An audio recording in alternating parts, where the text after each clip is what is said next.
Hello students. आज GS of Chhattisgarh के अंतर्गत हिस्ट्री लेक्चर 3 कर रहे हैं, जिसमें हम लोकल डायनेस्टी या छत्तीसगढ़ के स्थानीय राजवंश को कंप्लीट करेंगे। ठीक है। तो सबसे पहले इसको समझिए। छत्तीसगढ़ का जो ये लोकल डायनेस्टी या स्थानीय राजवंश है जो छत्तीसगढ़ में शासन कर रहा था। अभी तो हमने देखा कि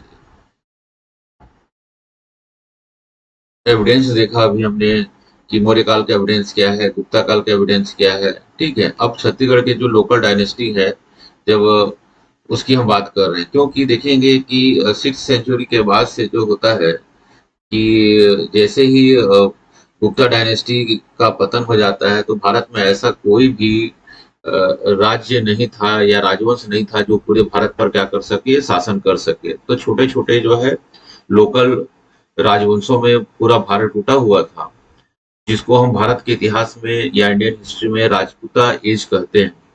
ठीक है। तो राजपूत एज जो है वैसे 6th सेंचुरी से लेकर 12th सेंचुरी तक माना जाता है।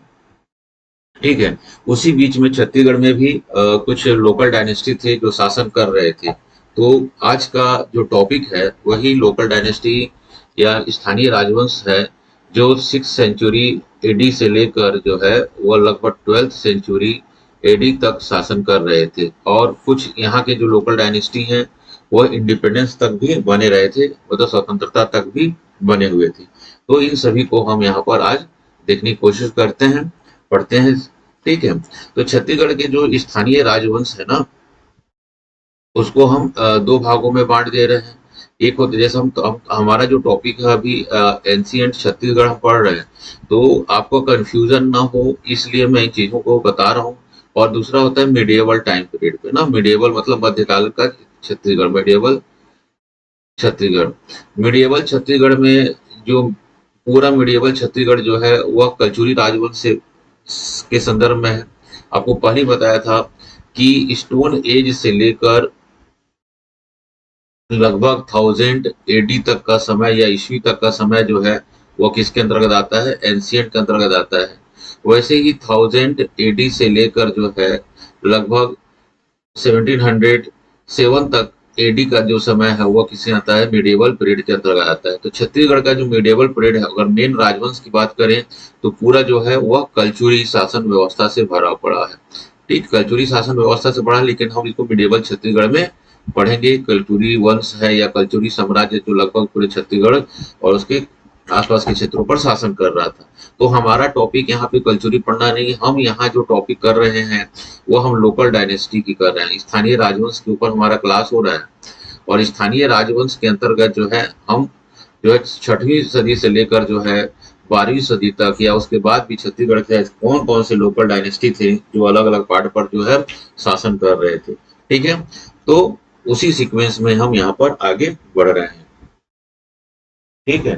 तो कुछ डायनेस्टी के मैं नाम बता रहा हूँ और उसी को हम देखेंगे। जैसे फर्स्ट जो है, जिसको हम बोलते हैं, फर्स्ट सेकंड की बात नहीं होती है, क्रम से हमको पढ़ना है। तो एक है राज ऋषि तुल्यवंश। क्या है? राज ऋषि तुल्यवंश, इसके बारे में पढ़ेंगे। ठीक है।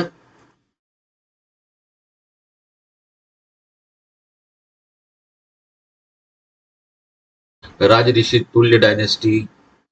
ठीक। कुछ के मैं एग्जांपल आपको बता दे रहा हूँ। ठीक है। छोटा सा एक राज जिसको पर्वत द्वारक डायनेस्टी, ये बहुत इंपॉर्टेंट डायनेस्टी नहीं है, बहुत छोटा है, जो गरियाबंद के आसपास के क्षेत्रों पर शासन कर रहा था। ठीक है। पर्वत द्वारक वंश।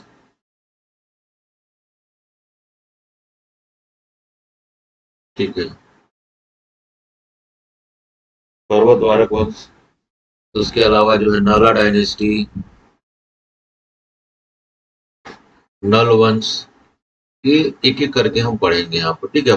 बता रहा हूँ कि इस टॉपिक के अंतर्गत कौन कौन से राजवंश आप पढ़ोगे। ठीक है।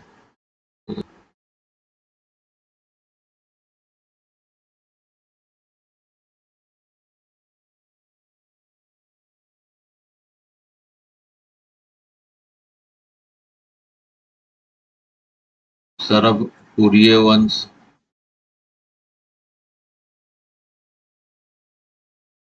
ठीक है। उसके बाद से जो है पांडु डायनेस्टी, या इसी को जो है सोमा डायनेस्टी भी कहा जाता है। जब मैं इसको डिक्टेट करूंगा तो यहाँ बता दूंगा कि पांडु डायनेस्टी या सोम डायनेस्टी क्यों इसको कहा जाता है, एक ही चीज है। ठीक है, कहीं कहीं बुक में सोमा डायनेस्टी को जो है 10th सेंचुरी के बाद से ही बताया गया, वो भी सही है। ठीक है।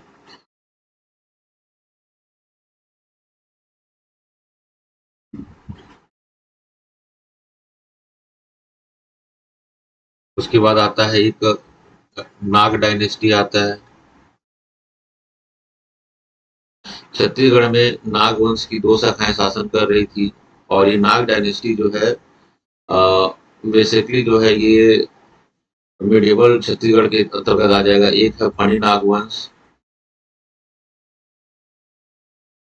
और दूसरा जो है छिंदक नाग वंश। फणी नाग वंश जो है कवर्धा के आसपास के क्षेत्र में शासन कर रहा था, और छिंदक नाग वंश जो है वो बस्तर क्षेत्र पर शासन कर रहा था। ठीक है। इसके अलावा मैदानी क्षेत्रों में एक और डायनेस्टी का नाम आता है, जिसका नाम है वाण डायनेस्टी, वाण वंश, वाणा डायनेस्टी। ठीक है। और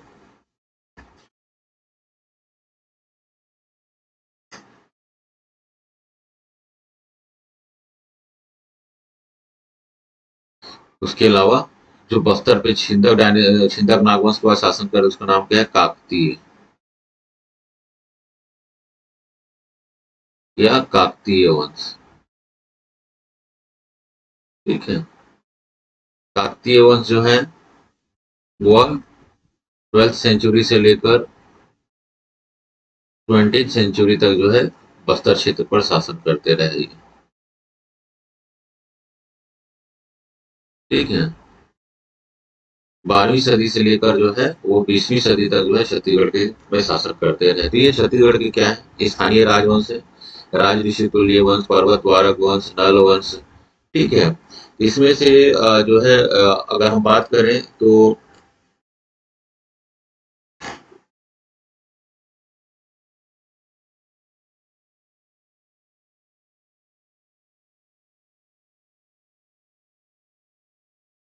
तो छत्तीसगढ़ के मध्यकाल मिडिएबल छत्तीसगढ़ के अंतर्गत जो डायनेस्टी आएंगे उसमें आप लिख सकते हो, नाग डायनेस्टी का नाम लिख सकते हो। दोनों नाग डायनेस्टी हैं, फणी नाग वंश और छिंदक नाग वंश। ठीक है।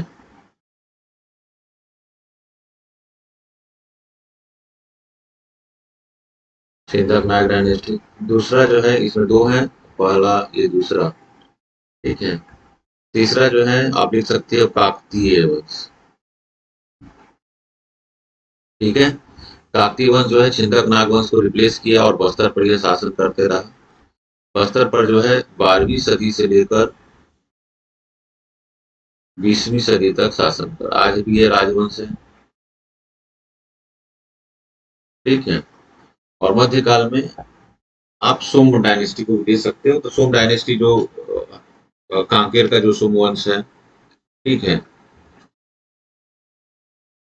कांकेर का जो सोम वंश है वो आ जाएगा इसके अंतर्गत। और सोम वंश का ही एक शाखा जो है उड़ीसा पर भी शासन कर रही थी। ठीक है। उड़ीसा पर भी सोम वंशों ने शासन किया है, तो ज्यादा कंफ्यूजन नहीं होना है। छत्तीसगढ़ के संदर्भ में पांडु वंश का एंशिएंट टाइम पे ज्यादा इंपॉर्टेंट है। सोम वंश की जो बात होती है, पांडु वंश और सोम वंश को एक ही ऑफशूट सेंट के एक ही से ओरिजिन बताया गया, लेकिन अलग अलग क्षेत्रों पर अलग अलग नाम से इन्होंने शासन किया। उड़ीसा में सोम वंश के नाम से शासन किए, छत्तीसगढ़ में पांडु वंश के नाम से, और मैकाल के पूर्व में भी सोमवंश के नाम से ही शासन करते रहे। तो इसमें कंफ्यूजन होने की जरूरत नहीं है। ठीक है। तो एक एक करके जो है हम इस लोकल डायनेस्टी को पढ़ते हैं। ठीक है।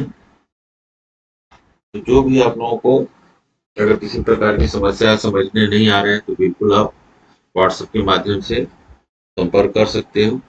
एक एक करके हम देख रहे हैं। पहला जो डायनेस्टी है राज ऋषि तुल्य वंश,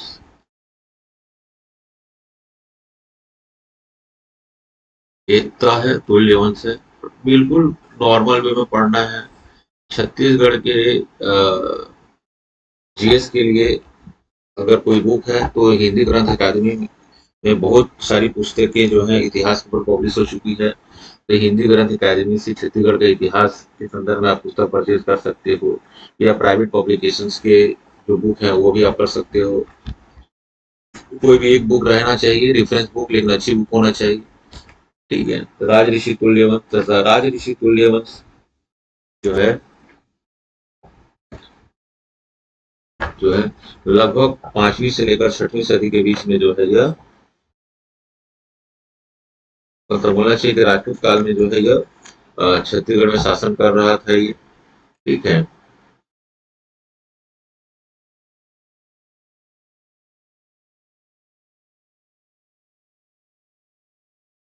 ठीक है। रायपुर के आसपास के क्षेत्रों में आरंग जो है इसकी राजधानी थी। आरंग क्या थी इसकी राजधानी थी। ठीक है। इस वंश के बारे में देखिए, राज ऋषि तुल्य, देखिए हिस्ट्री कभी भी हमेशा जो है एविडेंस पर आधारित होता है। ठीक है। तो कभी भी हिस्ट्री जो पूछा जाता है तो एविडेंस को आपको ध्यान में रखना पड़ेगा। ठीक है। तो यह जो राज ऋषि तुल्य वंश की हम अगर बात करते हैं तो इसके बारे में हमको जानकारी जो है, इस वंश का एक राजा था जिसका नाम था भीमसेन सेकेंड। ठीक है। भीमसेन सेकेंड जो है एक राजा था। उसके टाइम पीरियड का जो है हमको एक आरंग से ताम्रपत्र मिलता है। आरंग से ताम्रपत्र। ताम्रपत्र मतलब क्या होता है? कॉपर लिफलेट या कॉपर प्लेट बोल सकते हो ना।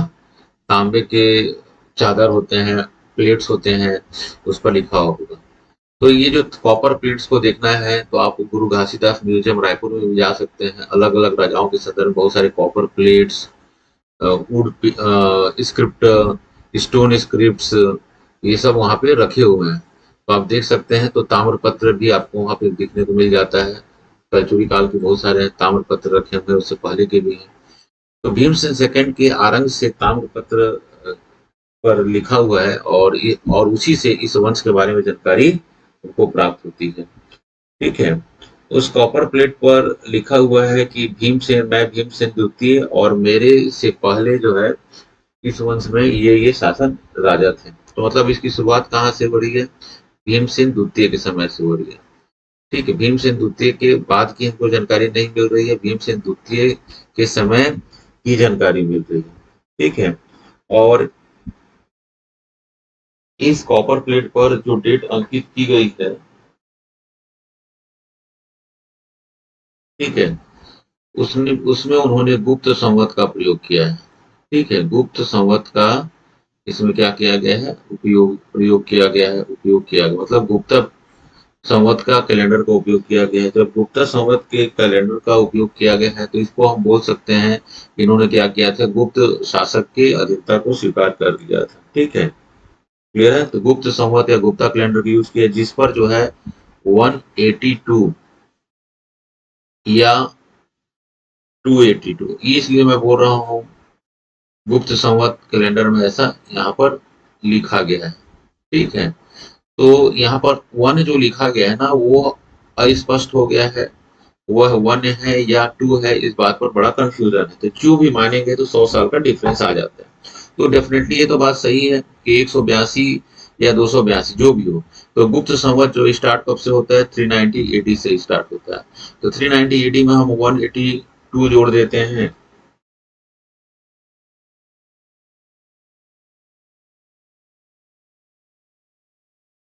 मतलब तो आप बोल सकते हो भीमसेन द्वितीय का जो समय है या तो वह 501 एडी या 601 एडी का समय, मतलब यह 5वीं या 6वीं सदी का समय होगा, सेंचुरी का टाइम पीरियड होगा। तो भीमसेन द्वितीय का जो टाइम पीरियड है वो लगभग 6 सेंचुरी के आसपास के क्षेत्र पर, तो 6वीं सदी के आसपास के क्षेत्र पर आरंग के आसपास के क्षेत्रों में जो है राज ऋषि तुल्य वंश जो है क्या कर रही थी? शासन कर रही थी। इस वंश के एक राजा थे भीमसेन सेकेंड, उनके समय का हमको क्या मिल रहा है, कॉपर प्लेट मिला है, जिससे इस राज्य की जानकारी हमको प्राप्त होती है। इस कॉपर प्लेट से हमको इस बात की, अब इसके पहले के ये जो राजा हैं उनके हमको बारे में जानकारी यहाँ से प्राप्त हो रही है। तो भीमसेन द्वितीय के पहले के जो राजा हैं उनके नाम जो अंकित किया गया है, इसके जो पहले के राजा हैं वो कौन कौन से हैं, तो देखते हैं।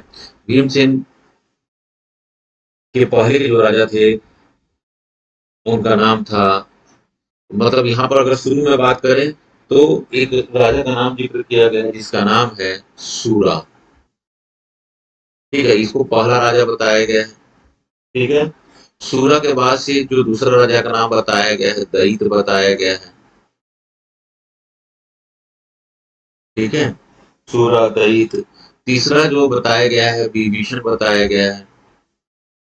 ये कहाँ से हमको मिल रही है, जो कॉपर प्लेट आरंग से हमको भीमसेन सेकंड के समय को मिला, उससे उन्होंने पहले के राजाओं के नाम यहाँ जिक्र किया है। विभीषण के बाद जो है एक राजा का नाम जिसका नाम है भीमसेन फर्स्ट। ठीक है, भीमसेन फर्स्ट या प्रथम, और भीमसेन प्रथम के बाद से जो एक राजा है उनका नाम है दयित सेकेंड। ठीक है, और दयित सेकंड के बाद से छठवें जो राजा है वह भीमसेन सेकंड के हैं। ये राजाओं का जो है एक हमको एक सीक्वेंस मिलता है। तो आप इससे क्या लगा सकते हैं, हम हिस्टोरी कैसे जोड़ सकते हैं, लगभग छठी सेंचुरी के आसपास या 5वीं सदी के आसपास जो है आरंग या रायपुर के आसपास के क्षेत्रों में जो है राज ऋषि तुल्यवंश शासन कर रहे थे। राज ऋषि तुल्यवंश जो है वह गुप्त पीरियड की सत्ता को स्वीकार किया था, क्योंकि उन्होंने अपने कैलेंडर में या कॉपर प्लेट जो प्राप्त हुई है उस पर उन्होंने क्या किया है, गुप्त संवत का प्रयोग किया है। ठीक है, तो ये बेसिक जानकारी जो है किसके संदर्भ में, राजऋषि तुल्यवंश के संदर्भ। इतना ही जानना है। एग्जाम में आपको क्या क्या पूछा जाता है, इन राजाओं के क्या देगा, सीक्वेंस दे देगा, सही सीक्वेंस बताइए कौन कौन से हैं। राजाओं के नाम दे देगा, 4 राजाओं के नाम दे देगा, इन्हीं में से उठा के सही सीक्वेंस कौन कौन से हैं। ठीक है, या आपको देगा भीमसेन सेकंड जो है वह कौन से डायनेस्टी से रिलेटेड थे, तो आपका नाम का आंसर क्या हो जाएगा, राजऋषि तुल्यवंश डायनेस्टी से संबंधित है। ठीक है, अगला जो डायनेस्टी है वह है छोटा सा डायनेस्टी है जिसका नाम है पर्वत द्वारक डायनेस्टी। क्या नाम है, पर्वत द्वारक डायनेस्टी या पर्वत द्वारक वंश है। ठीक है, पर्वत द्वारक वंश जो है छोटा सा वंश है, और लगभग जो है यह गरियाबंद के आसपास के क्षेत्रों पर शासन कर रहा था। ठीक है, और इसका एरिया जो है देवभो गरियाबंद के आसपास है, देवभो गरियाबंद। ठीक है, मैप में देखिएगा देवभो गरियाबंद क्या है। ठीक है, और इसके समय के एक राजा थे जिनका नाम था तुष्टिकर। इसके समय इस वंश के एक राजा थे जिनका नाम था तुष्टिकर, और तुष्टिकर के समय के हमको क्या मिल रहा है, एक ताम्र पत्र या कॉपर प्लेट मिले हैं, जिससे इस राज्य के बारे में हमको जानकारी मिलती है। ठीक है, लगभग यह भी कॉपर प्लेट जो है लगभग जो है 5th और 6th सेंचुरी के बीच का है। क्या है, 5वीं और 6वीं सदी के या 6th सेंचुरी एडी का यह टाइम पीरियड है, जिसका एक राजा का नाम मिल रहा है तुष्टिकर नाम का एक राजा था। ठीक है, ठीक, तुष्टिकर से पहले तुष्टिकर से पहले भी एक राजा थे जिनका नाम था सोमन राज। क्या नाम था, सोमन राज। तो सोमन राज को हम फर्स्ट राजा मान लेते हैं, तुष्टिकर को हम क्या बोल देते हैं, सेकेंड राजा बोल देते हैं। ठीक है, तो ये फर्स्ट और सेकेंड राजा हो जाएंगे। तो पहला राजा सोमन राज हो जाएंगे।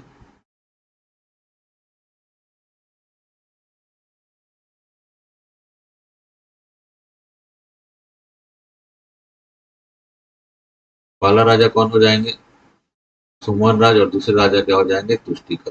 तुष्टिकर के ही समय के हमको ताम्रपत्र हमको मिला है। ठीक है, दूसरी बात है कि इस वंश के जो राजा हैं या यह वंश जो है स्तंभेश्वरी देवी के उपासक थे। तो ये क्वेश्चन आया हुआ, स्तंभ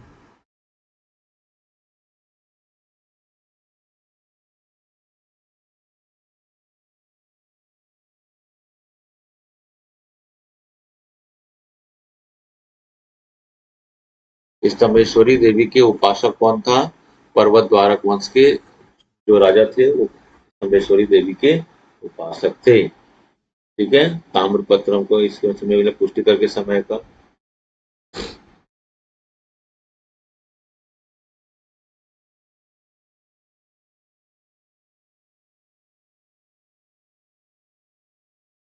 ठीक है, इतना चीज आप याद रखिएगा पर्वत द्वारक डायनेस्टी के संदर्भ में।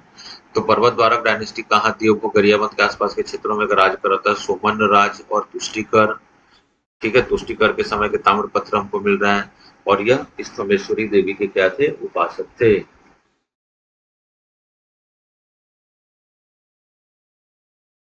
ठीक है,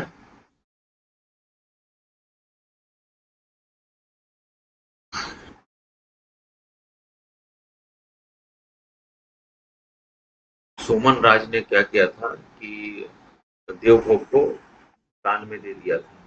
ऐसी कहानी है सुमन राज के संदर्भ में। सुमन राज की एक माता थी जिनका नाम था कौस्तुभेश्वरी देवी। जब वो बीमार पड़ गई थी तो उन्होंने देवभोग को दान में दे दिया था। ये कहानी है। ठीक है, आप याद रखिएगा पर्वत द्वारक वंश, देवभोग और तुष्टिकर और सोमन राज के संदर्भ में और स्तंभेश्वरी देवी के उपासक सोमन राज की माता का नाम जो है कौस्तुभेश्वरी देवी थे। कौस्तुभेश्वरी देवी सोमन राज की माता का नाम था और स्तंभेश्वरी देवी क्या है? उपासक है। कंफ्यूजन मत कीजिएगा। ठीक,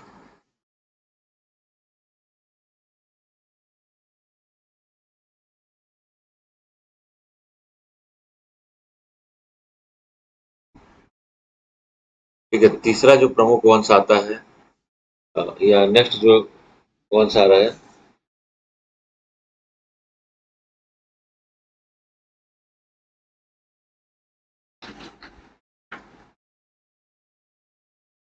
वो है सरभपुरीय वंश।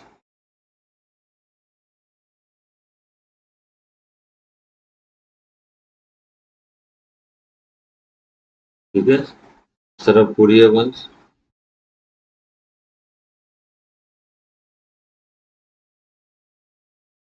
ठीक, इस वंश के बारे में जानकारी जो है बहुत सारी एविडेंस है और इस वंश का के बारे में जानकारी जो है हमको 510 एडी के समय के भानुगुप्त का जो एरन अभिलेख था। एरन स्क्रिप्ट्स भानुगुप्त का। भानुगुप्त कौन था? ये गुप्त वंश का राजा था। ठीक है, और इसके समय का जो एरन अभिलेख था उसमें इस क्षेत्र के एक राजा सरभराज का जिक्र किया गया है। किसका राज्य? सरभराज। तो सरभराज लगभग जो है 5वीं सदी है, 5 मतलब 510 एडी के आसपास जो है सरभराज जो है इस क्षेत्र पर क्या कर रहे थे? शासन कर रहे थे। ठीक है, तो 5वीं से लेकर 6वीं सदी के बीच में जो है सरभराज शासन कर रहे थे, जिसकी जानकारी हमको कहाँ से मिलती है? भानुगुप्त के अभिलेख से प्राप्त होती है।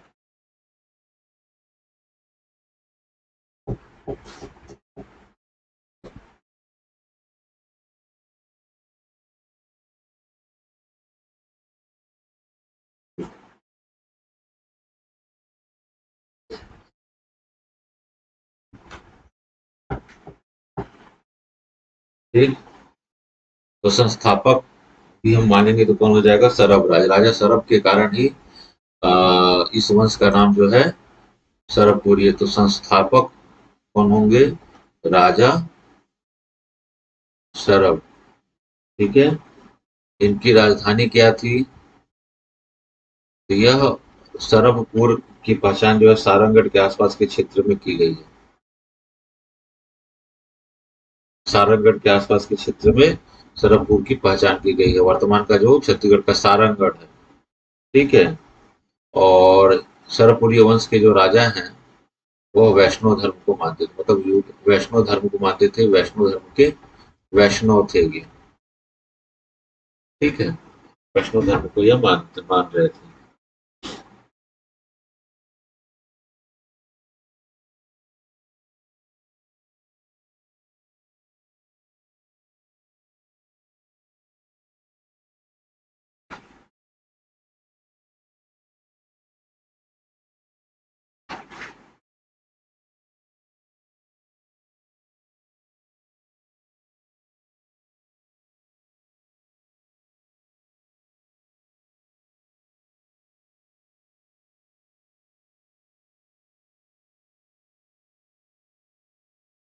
ठीक है।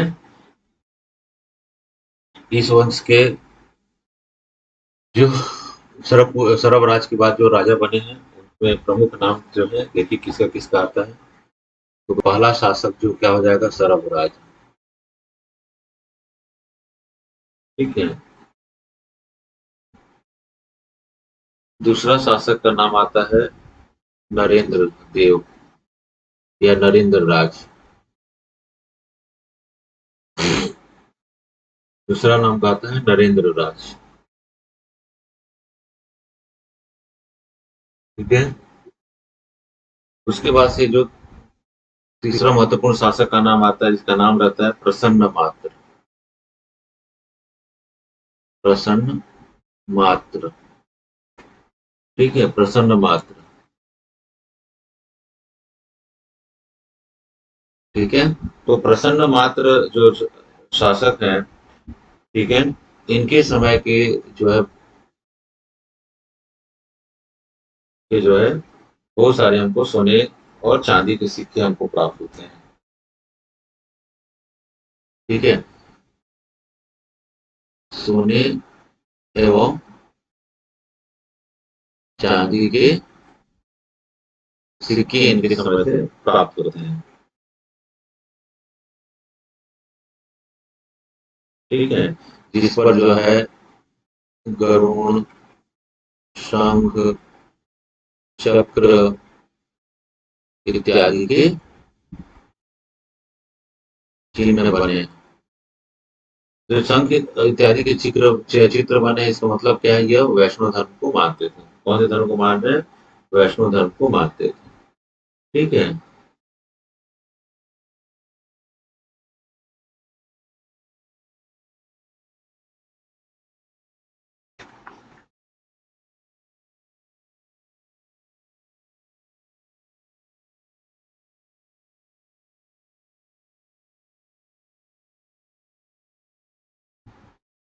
अब देखिएगा, प्रसन्न मात्र ने एक शहर का निर्माण करवाया था।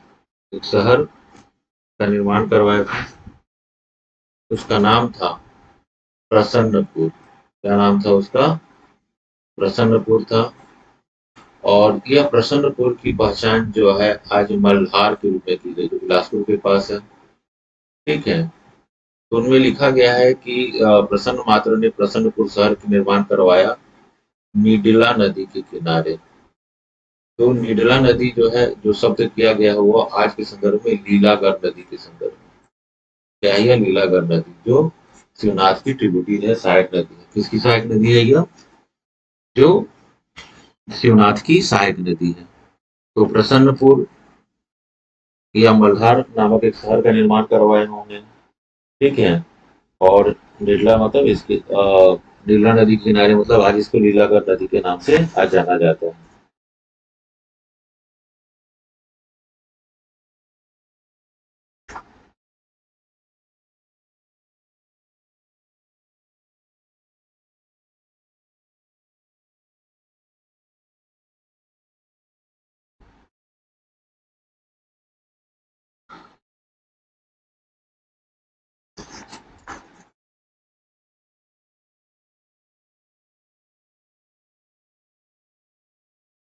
ठीक।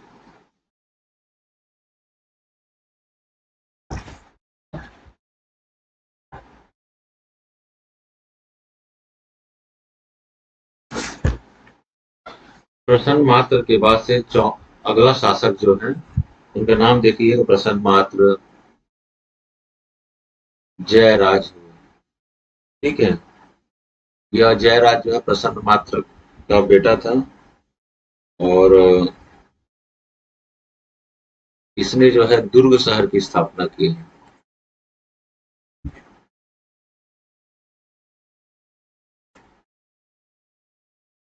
किसकी स्थापना की है? दुर्ग शहर की स्थापना की है। इसको जयराज को जो है अलग अलग नामों से जाना गया है। इसको मान मात्र भी कहा गया है, या दुर्गराज भी कहा गया है। इसको इसको दुर्गराज भी कहा गया है। ठीक है।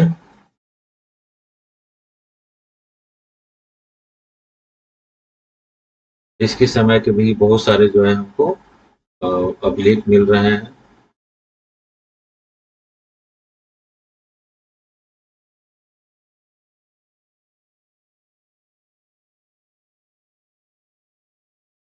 ठीक।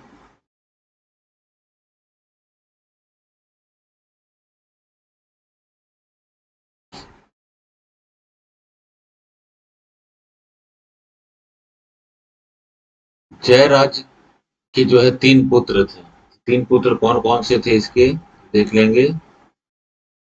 इसके 3 पुत्र थे। एक का नाम था सुदेवराज,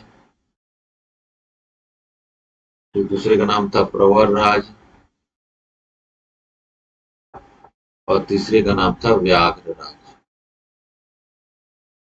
इसके 3 पुत्र थे।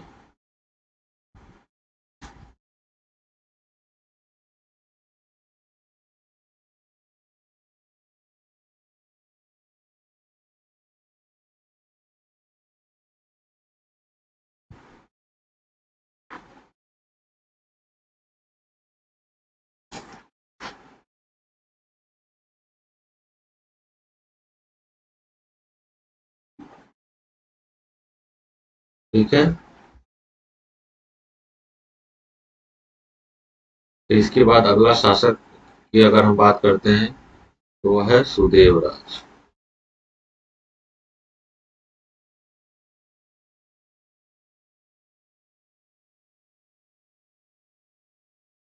ठीक है। सुदेवराज के समय के जो है 8 कॉपर प्लेट हमको 8 ताम्र पत्र हमको प्राप्त होते हैं। ठीक है, 8 ताम्र पत्र हमको अलग अलग जगह से हमको प्राप्त होते हैं। ठीक है। सुदेवराज की राजधानी जो है वो मल्हार को बनाया गया। राजधानी जो है मल्हार थे। ठीक।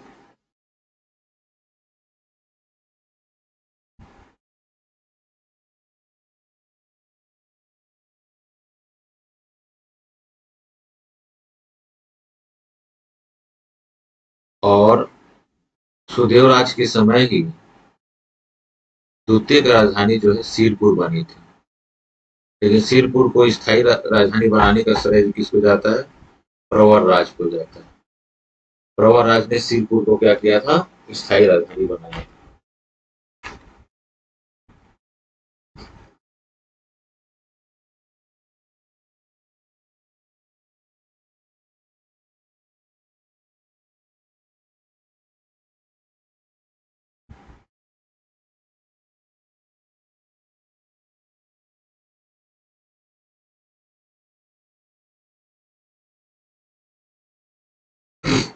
ठीक है, इतना याद रखिएगा आप लोग। इसके बाद जो राजा आता है उसका नाम है प्रवरराज।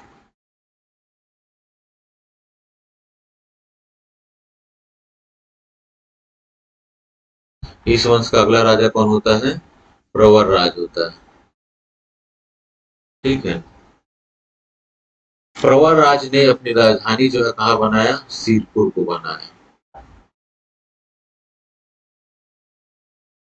राजधानी सिरपुर को बनाता है ये।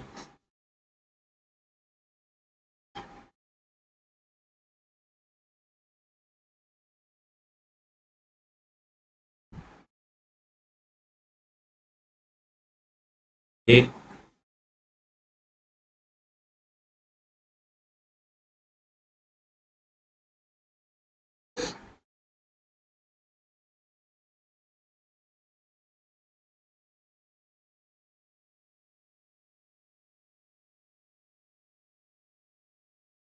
उसके बाद एक राजा का नाम आता है प्रवरराज द्वितीय।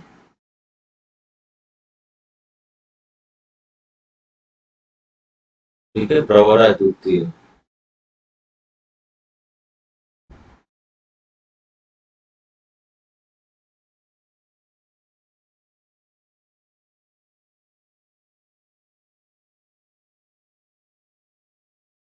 ठीक है। प्रवरराज के समय सुदेवराज का एक सामंत हुआ करता था जिसका नाम था इंद्रबल।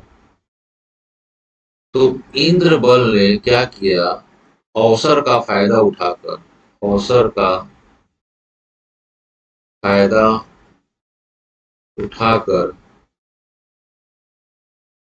अवसर का फायदा उठाकर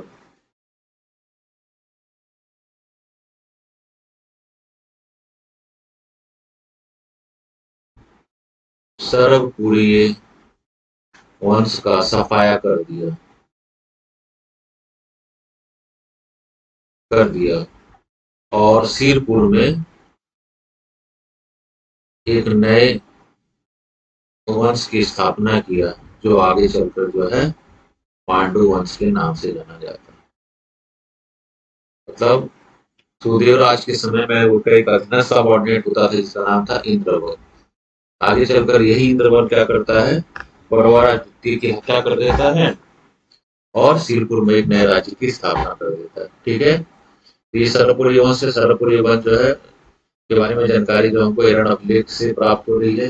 इस राजा का सरबराह जो 5वीं से 6वीं सदी के आसपास जो है सारंगढ़ को राजधानी बनाकर शासन कर रहे थे। ठीक है, ये मोस्टली वैष्णव धर्म को मानते हैं, क्योंकि इस वंश के राजा जो है प्रवर प्रसन्न मात्र ने सोने और चांदी के जो सिक्के चलाए थे, उसमें गरुड़, शंख, चक्र, गदा इत्यादि के चित्र बने हुए थे। प्रसन्न मात्र ने प्रसन्नपुरिया निर्मला नदी के किनारे एक नया शहर बसाया, जिसको आज मल्हार के नाम से जाना जाता है। उसके बाद जयराज हुआ, जयराज जो है उसको मान मात्र या दुर्गराज भी कहा गया है। यह दुर्ग शहर का निर्माण करवाया था, ऐसा हमको मिलते हैं। इसके बहुत सारे पुत्र थे, सुदेवराज, पवरराज और व्याघ्रराज।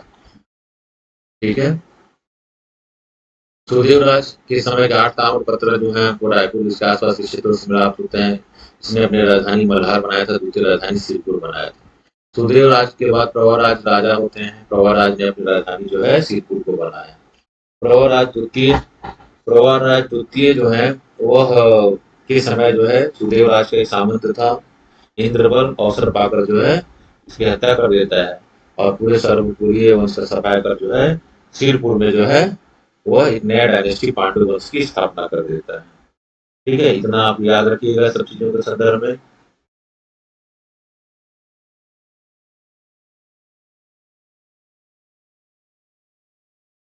ठीक, ये किसके संदर्भ में हो गया, सर्वपुरीय वंश के संदर्भ में।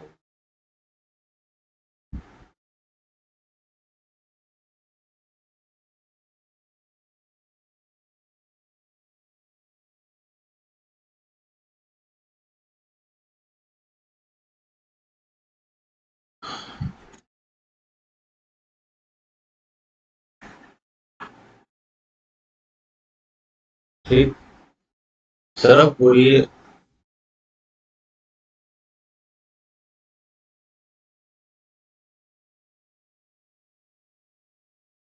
उसके बाद जो है मैदानी क्षेत्रों पर कौन आया, मैदानी क्षेत्र पर जो है शासन करने के लिए कौन आया, पांडु वंश है। तो आप नेक्स्ट जो है पांडु वंश लिख सकते हैं,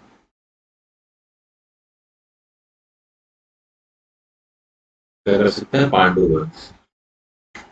ठीक है,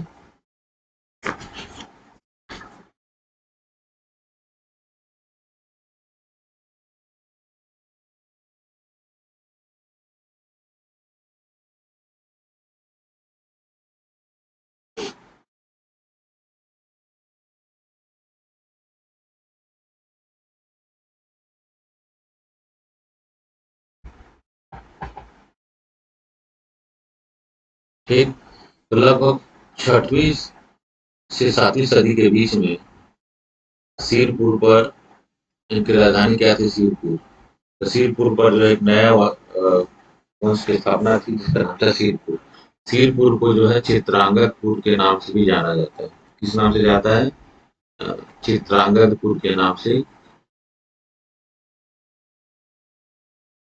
पुर के नाम से भी इसको जाना जाता है। ठीक है,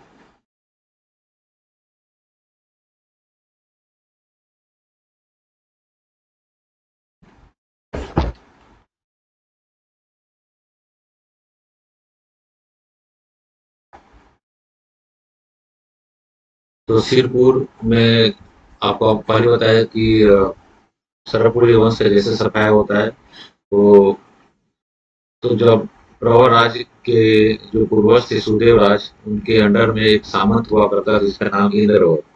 आगे चलकर जो है सर वो कुरियवंश कमजोर हो जाता है प्रवराज द्वितीय के समय। इस समय इंद्रवल क्या करता है, प्रवराज द्वितीय की हत्या कर देता है और सिरपुर में एक नए राज्य की स्थापना कर देता है जिसका नाम है पांडुवंश। ठीक है, तो इनकी राजधानी क्या होगी, सिरपुर हो गई है पांडुवंश की राजधानी। ठीक है, पांडुवंश का जो पितृ पुरुष है या बोलना चाहिए वो उदयन को माना जाता है। क्या माना जाता है, उदयन को पितृ पुरुष या आदि पुरुष माना गया है। बट संस्थापक कौन है, संस्थापक जो है वो इंद्रबल। कौन है, इंद्रबल। इंद्रबल कौन था, यह सुदेव राज का क्या था, सर्वपुरीय शासक जो है सुदेव राज का क्या था, सामंत था ये। सामंत का मतलब होता है मिनिस्टर्स।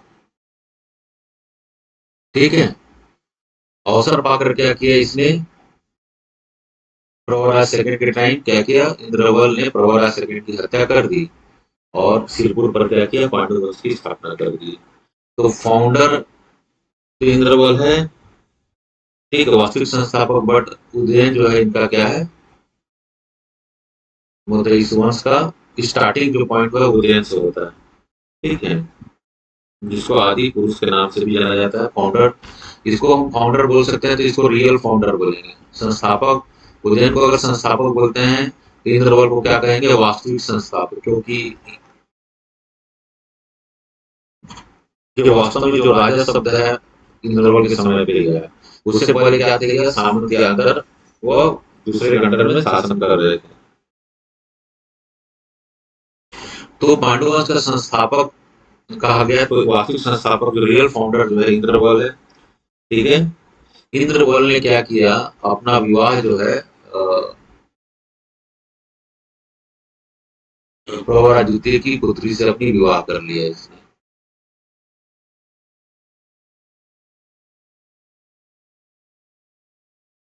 ठीक है, तो सरबपुरी राजकुमारी थी, सरबपुरी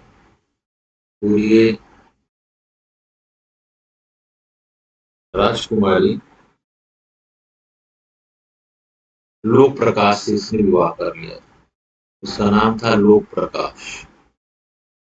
क्या नाम था, लोक प्रकाश से विवाह कर लिया था।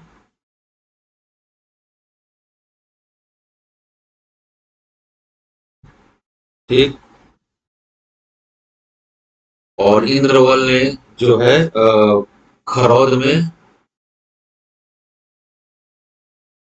खरौद में जो है लक्ष्मणेश्वर मंदिर का निर्माण भी करवाया।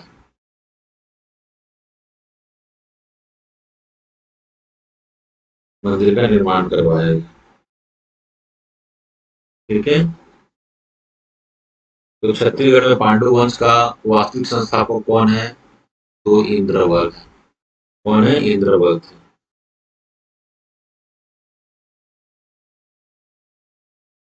ठीक है, करौद में इसने लक्ष्मणेश्वर मंदिर का निर्माण करवाया। सरपुरी राजकुमारी लोक प्रकाश से इसने अपना विवाह किया। ठीक, इसके तीन पुत्र थे। तीन पुत्र में जो बड़ा बेटा था नंदराज प्रथम, अगला शासक वही होता है। ठीक है, तो पांडुवंश कहाँ शासन कर रहे हैं, छठी सदी के आसपास जो है सिरपुर के आसपास सिरपुर पर शासन कर रहे थे। आगे चलकर पूरा छत्तीसगढ़ में ये अपना साम्राज्य का निर्माण करते हैं। आदि पुरुष जो उदयन है, संस्थापक कौन, इंद्रवल। इंद्रवल किसका सामंत था, तो सरपुरी शासक सुदेव राज का संबंध था। और प्रवराज द्वितीय के समय अवसर पाकर क्या किया इसने, प्रवराज द्वितीय की हत्या कर दिया और सिरपुर में एक नए राजवंश की स्थापना कर दिया। इसके तीन बेटे थे, तीन बेटों में से एक बेटा जो था हुआ था नंदराज प्रथम। ठीक है, नंदराज प्रथम नाम था इसका, नंदराज फर्स्ट। ठीक है,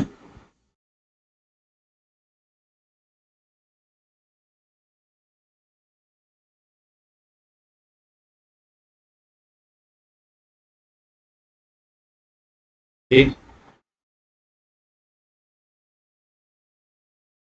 नंदराज फर्स्ट के बाद से अगला शासक बनता है महाशिव तिवर देव। महाशिव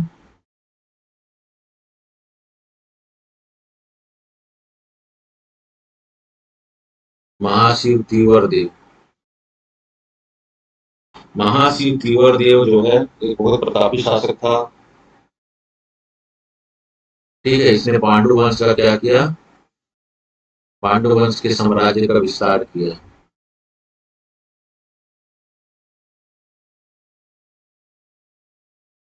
उड़ीसा को अपने अधीन कर लिया।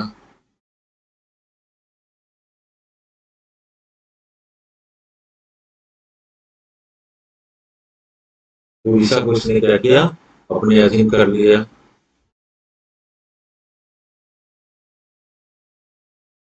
ठीक है, महाशिव तीवर देव जब उड़ीसा को उसने अपने अधीन कर लिया, इसने सकल कोसलाधिपति का टाइटल लिया। सकल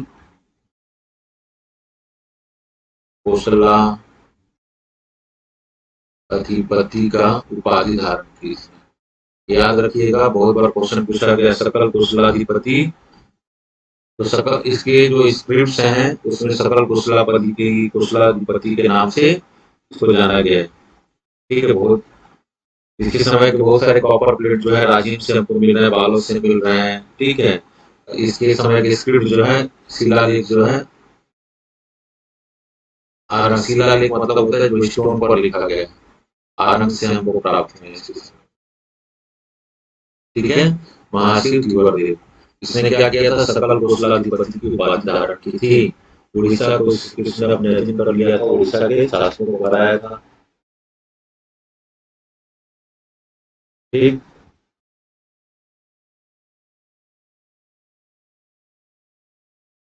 महाशिव तीवर देव के बाद से जो अगला शासक होता है उसका नाम रहता है नंदराज सेकेंड।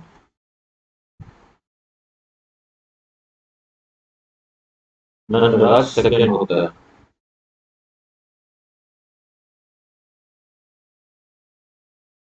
ठीक,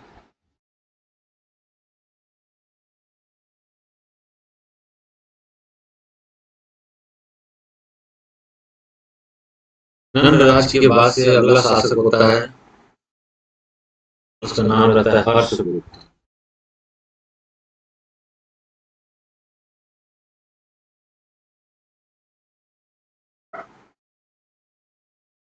हर्षगुप्ता। ठीक है, हर्षगुप्त ने जो टाइटल धारण किया तो उसका नाम था प्राग माहेश्वर।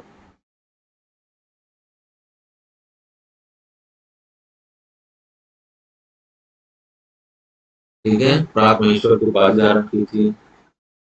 छत्तीसगढ़ पीएससी में क्वेश्चन आया है, इसकी पत्नी का नाम क्या था।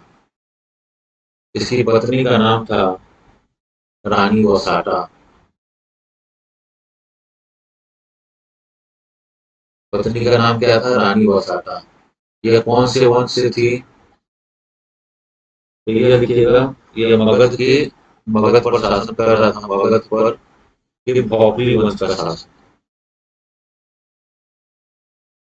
मौखरी वंश के राजा, के राजा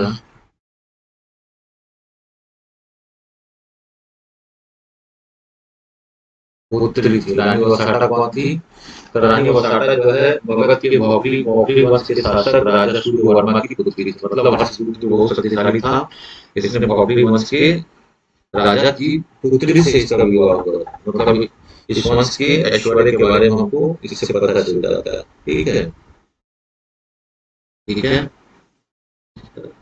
हर्षगुप्त और रानी वसाटा का एक पुत्र हुआ जिसका नाम था महाशिवगुप्त बलार्जुन। क्या नाम था उसका, महाशिवगुप्त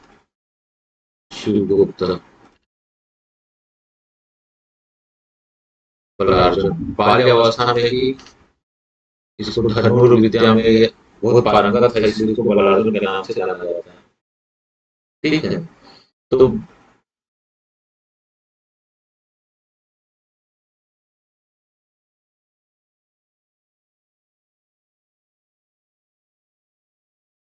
बलार्जुन कौन था, यह रानी वसाटा का पुत्र था। ये हर्ष और रानी वसाटा का क्या था, यह पुत्र था जिसका नाम था महाशिवगुप्त बलार्जुन। ठीक है, महर्षि गुप्तलार्जुन के बारे में हमको जानकारी मिल रही है।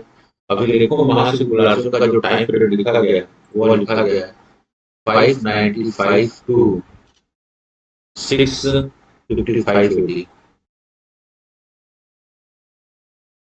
इसका शासनकाल है, ये महर्षि गुप्तलार्जुन का यह शासनकाल है। ठीक है, तो महर्षि गुप्तलार्जुन का जो शासनकाल है ना ये, तो भारत के दो महत्वपूर्ण शासक थे, एक था हर्षवर्धन। हर्षवर्धन जो है यह कहाँ का शासक था, यह कन्नौज का शासक, उत्तर भारत का कन्नौज का शासक था। और दूसरा चालुक्य शासक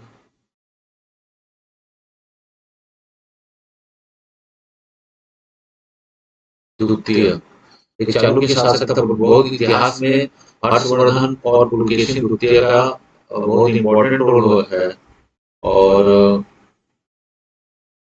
ठीक है, तो क्वेश्चन आता है कि ये हर्षवर्धन और चालुक्य क्या क्या, चालुक्य शासक पुलकेशिन द्वितीय क्या क्या थे, यह समकालीन थे। समकालीन मतलब उनके टाइम पीरियड का था, क्या था यह उनके टाइम पीरियड का था। ठीक है, उनके दक्षिण का एक महत्वपूर्ण शासक था, ये दक्षिण भारत का महत्वपूर्ण शासक था यह। और ये हर्षवर्धन जो है यह उत्तर भारत का महत्वपूर्ण शासक था। तो ये दक्षिण भारत उत्तर भारत जो महत्वपूर्ण शासक थे उसके समकालीन कौन थे, यह महर्षि गुप्तलार्जुन। जैसे क्वेश्चन आपके एग्जाम में आता है। ठीक है, महर्षि गुप्तलार्जुन जो है परम परम परम महेश्वर का उपाधि धारण किया था। परम महेश्वर इसने क्या किया था, उपाधि धारण किया था।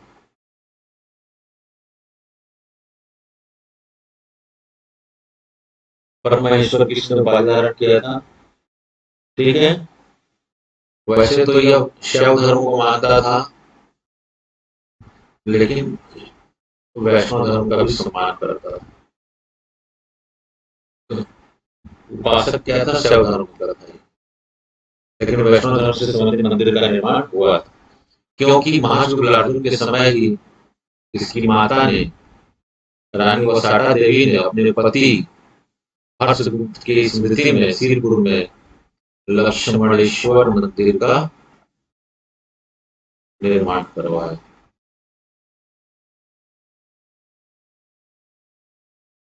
ठीक है, किसने कराया, रानी वसाटा ने अपने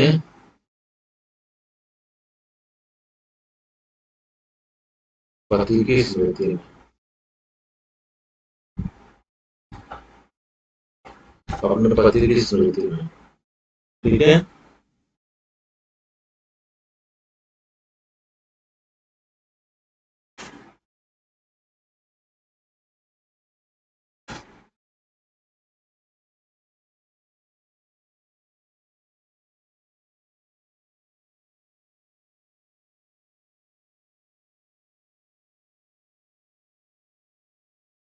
महाशिव बलार्जुन के समय के हमको 27 ताम्रपत्र कॉपर प्लेट हमको प्राप्त होता है। 27 ताम्रपत्र हमको प्राप्त हुए हैं सिरपुर से।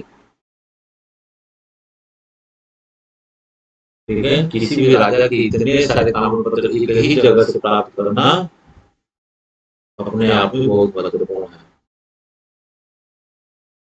ठीक है,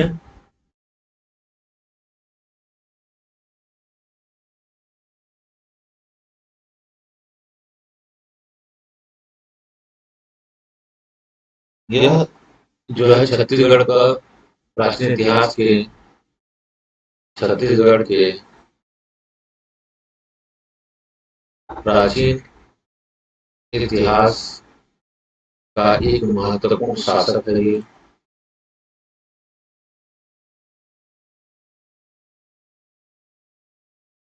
इस समय सिरपुर एक महत्वपूर्ण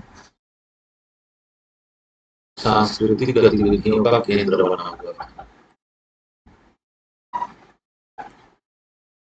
केंद्र बना हुआ, चाहे वो आर्ट और आर्किटेक्ट, स्थापत्य कला, वास्तुकला, स्थापत्य कला, मूर्ति कला, चित्रकला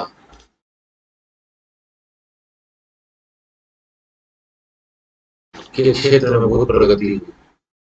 इसलिए बलार्जुन के समय को मल्लार्जुन के समय काल को छत्तीसगढ़ के प्राचीन इतिहास एंशियंट टाइम पीरियड का स्वर्ण युग कहा जाता है सांस्कृतिक दृष्टि से।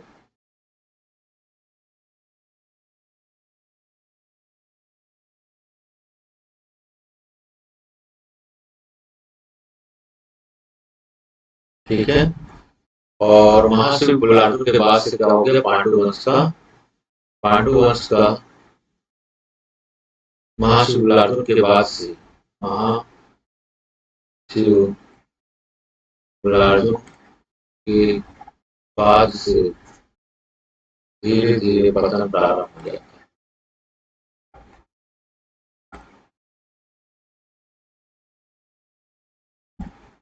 धीरे धीरे पतन प्रारंभ हो जाता है।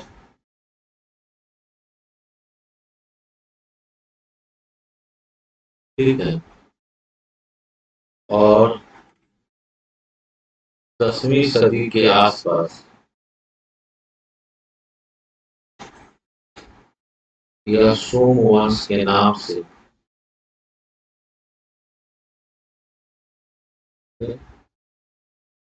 प्रसिद्धि प्राप्त करते हैं।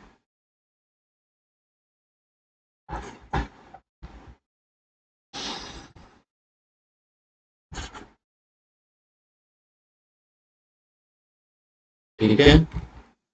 एक और फैक्ट आपको बता रहा हूँ, महाशिवगुप्त बलार्जुन के ही समय में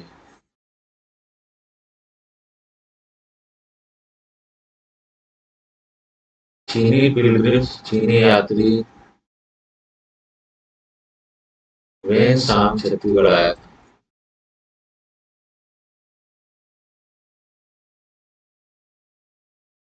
वेन छत्तीसगढ़ आया था और इसकी रचना क्या है, सी यू की। और सीलपुर में रुका था ये, और इसने सीलपुर को एक महत्वपूर्ण बौद्ध केंद्र बताया है। ठीक है।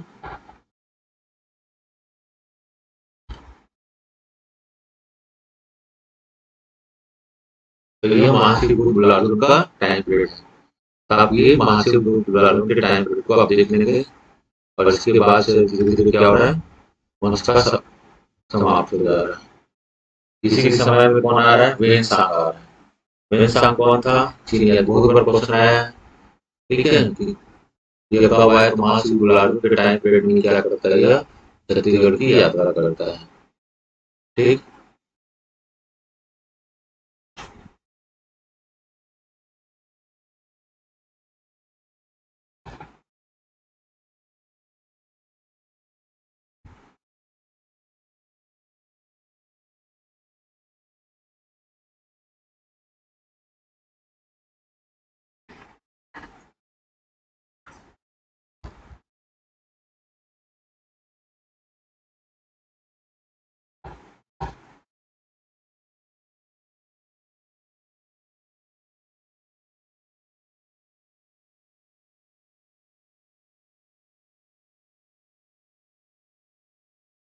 छत्तीसगढ़ के स्थानीय राज्यों वंश में एक अन्य वंश का नाम आता है, जिसका नाम है वाणा डायनेस्टी।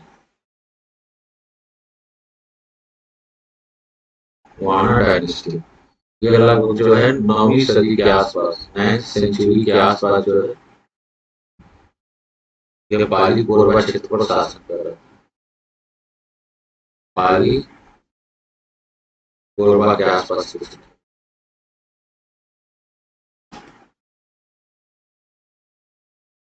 किस क्षेत्र पर यह शासन कर रहा था, वाण वंश। ठीक है।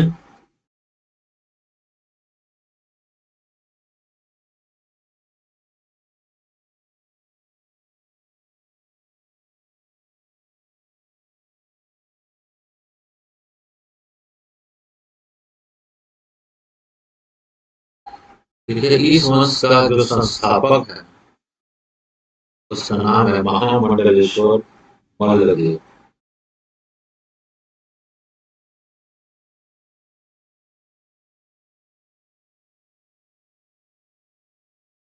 इस वंश का वास्तविक नाम महामंडलेश्वर मल्लदेव को माना जाता है। 9वीं सदी में इस वंश के एक राजा का जिक्र हो रहा है जिसका नाम है विक्रमादित्य।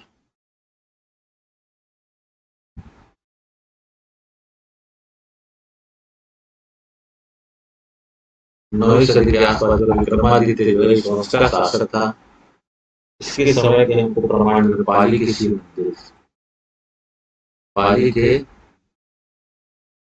शिव मंदिर का इसने निर्माण करवाया था। और वहीं से हमको क्या मिल रहा है, एक अभिलेख मिल रहा है जिस पर ये सब चीज लिखा हुआ है। ठीक है, तो निर्माणकर्ता कौन है, विक्रमादित्य। ठीक है, महामंडलेश्वर मल्लदेव का पुत्र विक्रमादित्य जी ने पाली के शिव मंदिर का निर्माण करवाया। ये बात वहां पर लिखा गया है। ठीक है, आगे चलकर जो है विक्रमादित्य को तो कलचुरी शासक या कलचुरी राजकुमार शंकरगण द्वितीय ने पराजित कर दिए।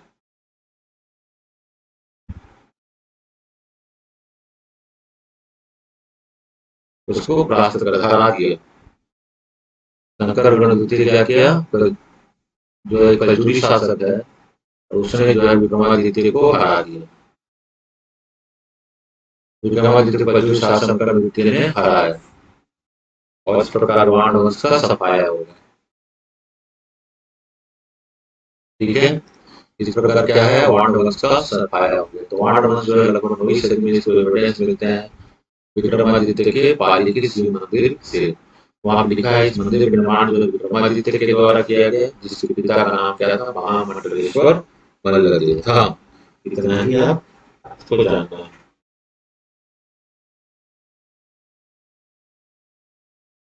ठीक,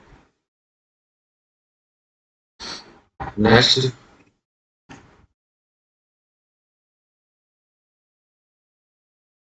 नल वंश। छत्तीसगढ़ में नल वंश जो है 34वीं सदी से लेकर 12वीं सेंचुरी तक शासन किया। इसने अधिकांश शासन यह बस्तर क्षेत्र रहा है। अधिकांश शासन कहाँ है इसका, बस्तर क्षेत्र में।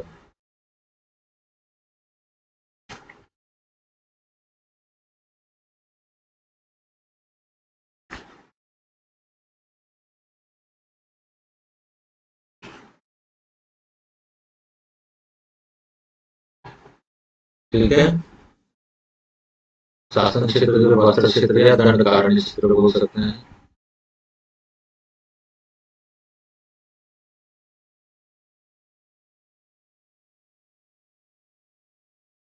दंडकारण्य क्षेत्र में इसका शासन रहा।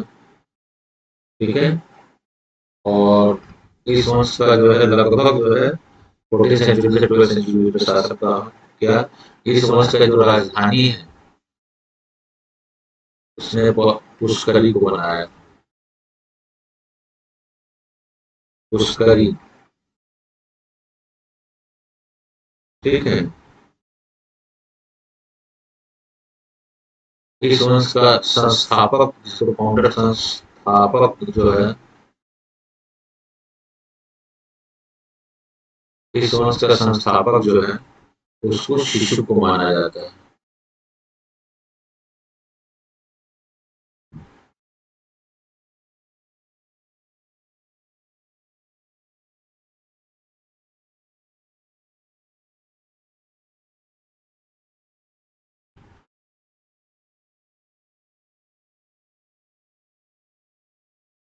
शिशुक को इस वंश का संस्थापक माना जाता है।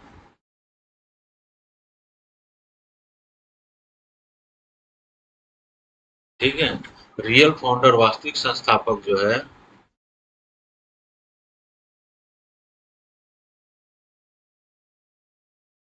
वास्तविक संस्थापक जो जिसे कहा गया है उसका नाम है वराहराज।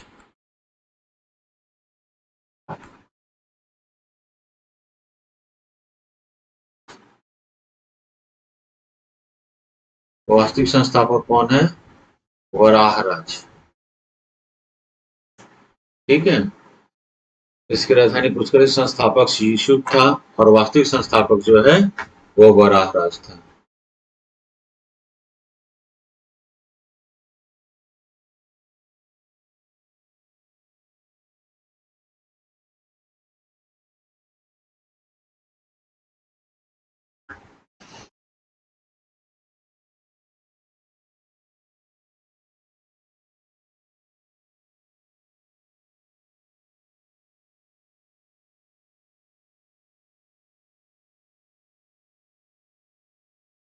ठीक है। नलवंश का संस्थापक कौन था? शिमुक। वास्तविक संस्थापक कौन था? वराहराज। ठीक है। वराहराज का जो टाइम पीरियड है लगभग 400 से लेकर 440 एडी के बीच का टाइम है इसका। 400 से 440 ईस्वी के टाइम पीरियड का बात है। ठीक है। इसके समय की जो है अडेगा गांव से हमको क्या मिल रही है? स्वर्ण मुद्राएं मिल रही है।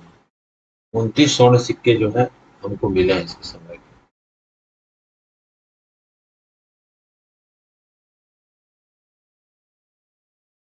29 गोल्ड कॉइन हमको मिला है। कहाँ से मिला? एडेंगा, कोंडा गांव में है। एडेंगा जगह का नाम है। एक मटके से 29 गोल्ड कॉइन्स हमको मिला है।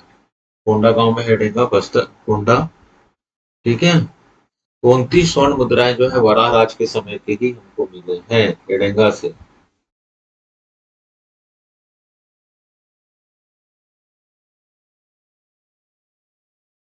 ठीक है। अब देखेंगे, आपको एक स्टोरी बताया था कि समुद्रगुप्त ने जब दक्षिण भारत में विजय का अभियान चला तो बस्तर क्षेत्र के एक राजा व्याघ्र राज को हराया था। तो व्याघ्र राज जो है इसी कुल से है, इसी वंश से था। जिसको किसने हराया था? समुद्रगुप्त ने हराया। बहुत पहले की घटना है। वराह राज से बहुत पहले की बात है ना। समुद्रगुप्त ने इसे हराया था। ठीक है। जबकि वराह राज का टाइम पीरियड क्या है? वराह राज व्याघ्र राज के बाद का है ना। इसका टाइम पीरियड है 400 से 440 एडी। ठीक है।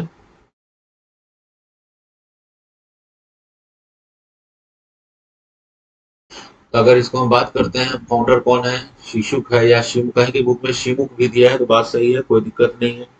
शिशुक या शिमुक जो है इसका संस्थापक है। शिशुक के बाद से आप व्याघ्र राज का नाम बोल सकते हो। ठीक है। व्याघ्र राज के बाद से आप वृषभ राज,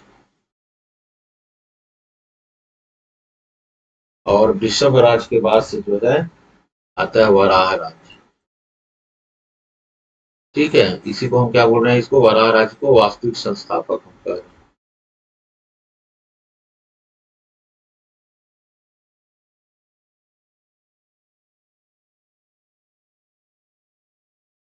वास्तविक संस्थापक।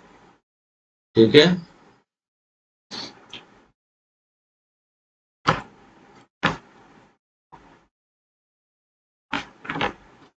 इसको वास्तविक संस्थापक कहा जा रहा है।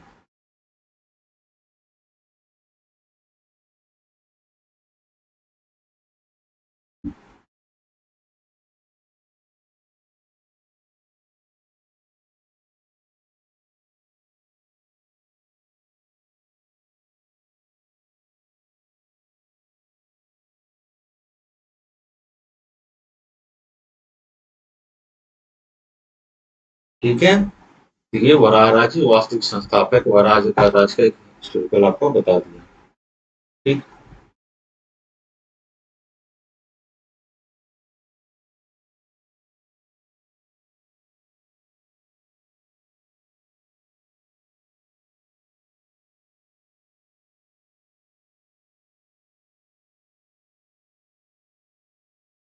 वराह राज के बाद से अगला महत्वपूर्ण शासक जो है वह है भौदंत वर्मा।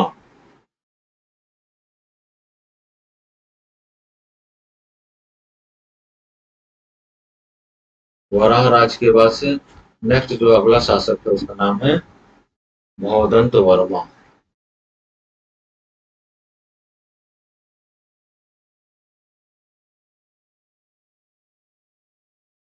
ठीक है। इसके समय का भी एक स्वर्ण मुद्रा हमको मिल रहा है एडेंगा से। एडेंगा से हमको स्वर्ण मुद्रा मिल रहा है। ठीक है। उसके बाद उसका पुत्र अगला शासक होता है जिसका नाम है अर्धपति। इसके बाद अब इसका पुत्र अर्धपति अगला शासक होता है। अर्धपति जो है वो महेश्वर को उपाधि धारण करता है। महेश्वर, महासेनापति। ठीक है। इत्यादि की उपाधि धारण करता है। इसके समय के दो स्वर्ण मुद्राएं हमको मिल रही हैं।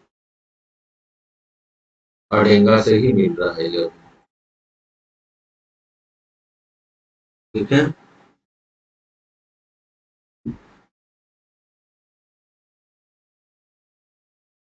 अर्धपति भट्टारक के नाम से, भट्टारक का मतलब होता है युवराज। तब होता है तो वर्मा के बाद से अगला वारिस।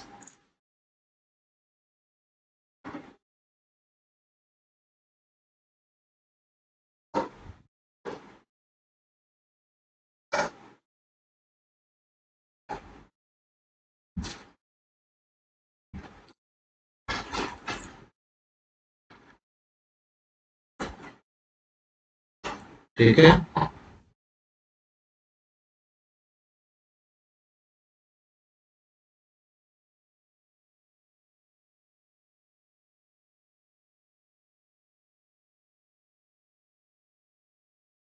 अर्धपति का जो टाइम पीरियड है वो 460 से 475 एडी के बीच का टाइम पीरियड। इसलिए बता रहा हूँ कि आप उसको कोरिलेट कर लोगे। देखो मैं आपको टाइम पीरियड बता दिया। वराहराज का टाइम पीरियड क्या है? 400 से 440 के बीच।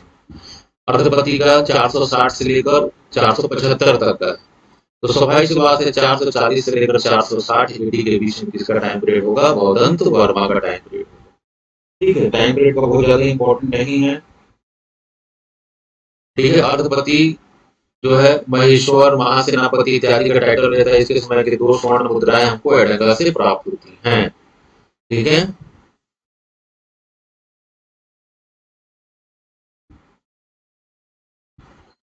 अब अर्धपति के बाद से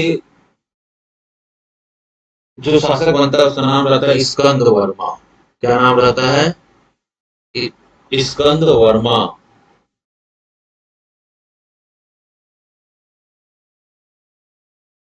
स्कंद वर्मा नाम रहता है इसका। ठीक है। इसके समय का एक शिलालेख हमको मिलता है। शिलालेख मिला। शिलालेख मतलब पत्थरों पर लिखा गया। कहां से? पौड़ागढ़ से। गढ़ से हमको शिलालेख मिल रहा है।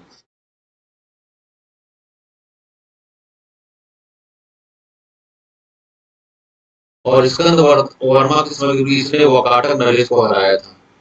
वाकाटक नरेश को इसने हराया था। किसको हराया था? वाकाटक का एक राजा था उसको हराया था। नाम का इंपॉर्टेंट नहीं है। ठीक है। स्कंद वर्मा के बाद से अगला जो शासक की हमको जानकारी मिल रही है वो है स्तंभराज।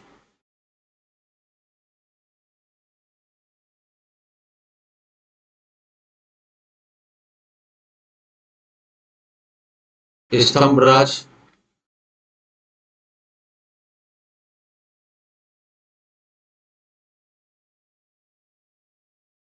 स्तंभराज के बाद से नंदराज। नंदराज के बाद से पृथ्वीराज। अन्य शासक है ये। पृथ्वीराज के बाद से आते हैं अगला शासक आते हैं विरूपाक्ष। पृथ्वीराज के बाद कौन आते हैं? विरूपाक्ष आते हैं। विरूपाक्ष के बाद से एक प्रतापी शासक आता है जिसका नाम रहता है विलासतुंग। क्या नाम रहता है? विलासतुंग। इंपॉर्टेंट शासक है, नोट करेंगे पॉइंट। और यह जो है वैष्णव धर्म को मानता था। कौन से धर्म को मानता है? यह वैष्णव था। ठीक है।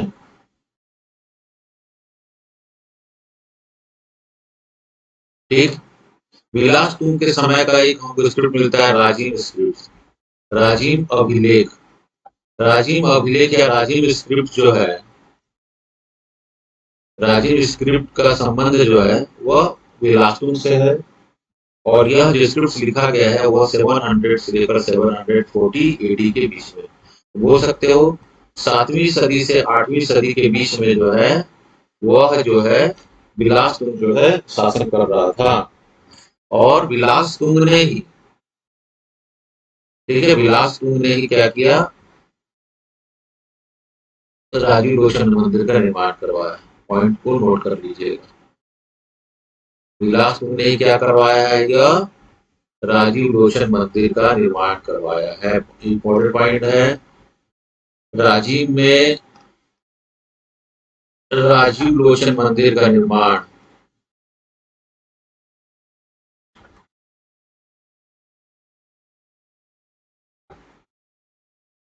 विलासतुंग के द्वारा, और यहीं पर ये अभिलेख भी मिला है जिस पर ये बात की पुष्टि होती है। ठीक है। तो उसके बाद से जो है क्रमशः जो शासक हैं, पृथ्वी व्याघ्र, फिर उसके बाद से भीमसेन देव, और इस वंश का अंतिम जो शासक है उसका नाम था नरेंद्र, नरेंद्र थवल।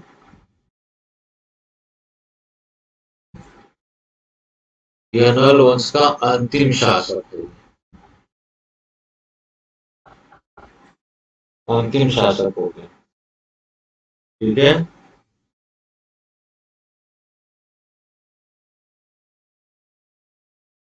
ठीक। अंतिम शासकों को किसने परास्त किया? तो कलचुरियों ने इनको हराया था। कलचुरियों ने इनका पतन किया। और कलचुरी मध्यकालीन छत्तीसगढ़ के इतिहास में महत्वपूर्ण है। डायनेस्टी पूरा कलचुरियों से बढ़ा है। ठीक है। ये कलचुरियों ने क्या कर दिया? नल वंश के शासकों का पतन कर दिया। अंतिम शासक कौन है? नरेंद्र थवल। ठीक है। तो ये इंपॉर्टेंट पॉइंट्स है। आप इंपॉर्टेंट जिस पॉइंट्स को मैं हाईलाइट करता हूँ उस पॉइंट्स को आप विशेष ध्यान देंगे। ठीक है।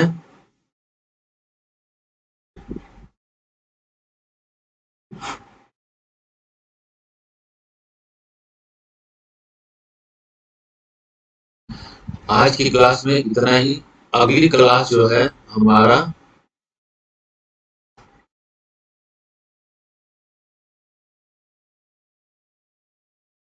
जो है स्थानीय राजवंशों में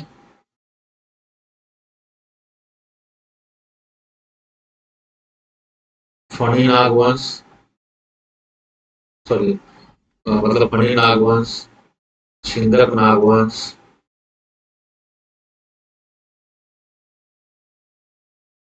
काकतीय वंश और कांकेर का सोमवंश, मतलब जो बस्तर क्षेत्र के हैं उसको हम पढ़ेंगे। ठीक है। और यह मोस्टली जो है क्या है, यह मध्यकालीन छत्तीसगढ़ के अंतर्गत आते हैं। स्थानीय राजवंश मध्यकालीन छत्तीसगढ़ के अंतर्गत आते हैं। तो क्लासेस करते रहिए आप लोग, और रिकॉर्डेड क्लासेस आपको मिलते रहेंगे। अगर किसी प्रकार की आप लोगों को दिक्कत हो रहा है या समस्या है तो ये एकेडमी का व्हाट्सएप नंबर है, इसमें आप अपना मैसेज भेज सकते हैं। धन्यवाद।